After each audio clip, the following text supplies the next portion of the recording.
module, and we're going to start with system settings. Click the icon in the upper right and go to system settings if you're an administrator of the system. And once you're here, first thing you'll look at is products. And if you use QuickBooks Online or Xero and are integrated those with Senegal, we'll pull those products in and build that products list for you. But if you're not, then you'll want to go in and create a products list. These are all the products or services that you provide, and you can get as detailed as you want with each of these. And these are valuable because these get added to line items of estimates and invoices. Once you have that, you'll click on Finance on the far left. Then the 8 choices you have here for the finance settings, APIs, this is where you can connect any of the different integrations that we have with Senegal. So if you have an account with any of these types of systems, then you can go in and put in your API keys and login credentials so that the two systems can talk with one another. Drop-downs throughout the finance module. There are a variety of drop-down options in the different records. There are default rates for all these information, but you can go in and change these to whatever you want to change them to. On estimates, there's this place for an estimate memo. That's something that you generally find on the bottom of an estimate, generic boilerplate language. You can go ahead and set that up here so it appears on every estimate. In the system, we do allow for the approval of records. So if your business needs to have a manager approve estimates or invoices or proposals before they actually go out to the client, then you can set up who those people should be here, and then when a salesperson or somebody else in the company creates those records, they can request approval for that record to go to the client. Invoices, again, there's an invoice memo that you can have as boilerplate at the bottom of each invoice, and then you can determine your credit card fee if you're charging a credit card fee, and if you're connecting with the merchant services that's part of Senegal, then that credit card fee would get added to the invoice when the talent or when the client pays that invoice through the Senegal platform. And then again, terms, default terms that you want to have for each of those invoices. Stages, very important part of the platform. All the different records have to have some stages. Those stages are color-coded, they're defined by you, and that's what helps to build out all the widgets. So you want to go into each of those stages, decide what makes the most sense for you, set defaults, set colors, so that you can have those stages there. You can add as many as you want, and you can change the defaults that are there. Talent pay, if you're paying your talent through the Senegal platform, there are a lot of ways that you can do that using one of our payment partners built in, but then you can define how often you pay, and then you'll set that information based on whatever you check there. You could set up auto pay. In other words, whatever you have set here the first of every month, we would automatically pay the people that need to be paid by that information. You do need to have the Kick or Extreme integrated into the platform to have this part work. And then widgets, they fall behind stages. Once everything has stages, the widgets can be populated from stage data.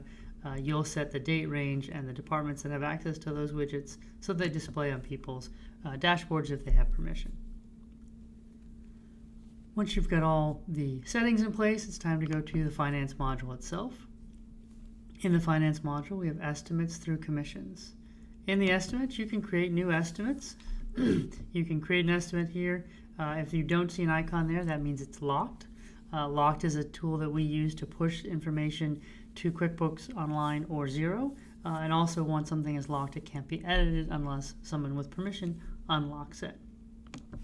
With any of the estimates that you create, you'll be able to put information in there. You can set date and time information for it, pick from your products services list that you have. If that product has a description, it'll auto-populate here. If not, you put some information in there. You can put rates and everything in there, and it will calculate. If you're creating a number of line items on an estimate because you want to convert it into a job with shifts, you can use this icon here on the end so that you can put in shift hours, pay rate, and modifiers so that the talent side of the information gets populated, and this is what you're going to be billing the client. So both of those pieces become part of the shift of the job that could get created from this particular estimate. You can export the estimate to PDF or CSV.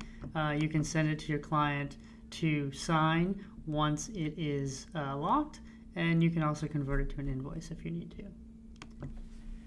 Proposals are fancier estimates, if you will. So an estimate is just a document with line items of financial information, but a proposal could have sections related to it. You could have different components to the particular template of the proposal. You can also embed estimates into a proposal, so you can select an estimate that you want to include, and then once it's there, you can add it into your proposal, and then it becomes part of that proposal. Just like estimates, you can save and send these to the client to digitally sign off on. You can also have a team of people working on this proposal if you wanted to. The invoice section, that's where all your invoices are created. You don't have to have an estimate to create an invoice. You can create an invoice on the fly. When you create an invoice, just like estimates, it has line items. They work exactly the same way. We automatically create invoice numbers. And again, if you're connected to QuickBooks Online or Xero, once you lock an estimate, this one's locked, we'll push that into that system for you so you don't have to double keystroke. And of course, you can connect your estimates, invoices, proposals to a variety of different records in the system. Talent bills, this is where you'll see all the bills that need to be paid if you're paying your talent through the platform.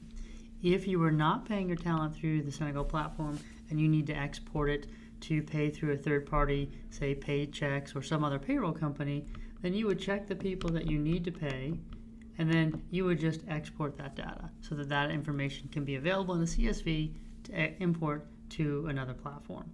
Otherwise, if you were using the Senegal platform, you could just hit pay, and then the system would pay, and depending on what third party you have connected, money would be pulled from your account and distributed to all of your talent. Profitability is an area where you can see the profitability and gross profit margin of your events, assuming all the data is collected inside of Senegal. So what it looks at is the total of the invoice versus the talent bills that are paid out, and then it gives you the net profit and the gross profit margin. If you're collecting and have any kind of expenses outside of Senegal, then that would not be considered when coming up with these numbers. And then if you have a sales team where they need to be monitoring their commissions, they'll each have access to their own commissions dashboard where they can see all the commissions that are due to them, whether they've been paid or not paid, and if the commission is enabled on that particular invoice, and if so, what their percentage is. All that information is defined on each individual invoice that can be set up when someone is creating that invoice. And then this information, whoever's the administrator can come in here and mark these as paid when they're paid to keep everybody informed of the commissions outstanding. That's a quick overview of the finance module.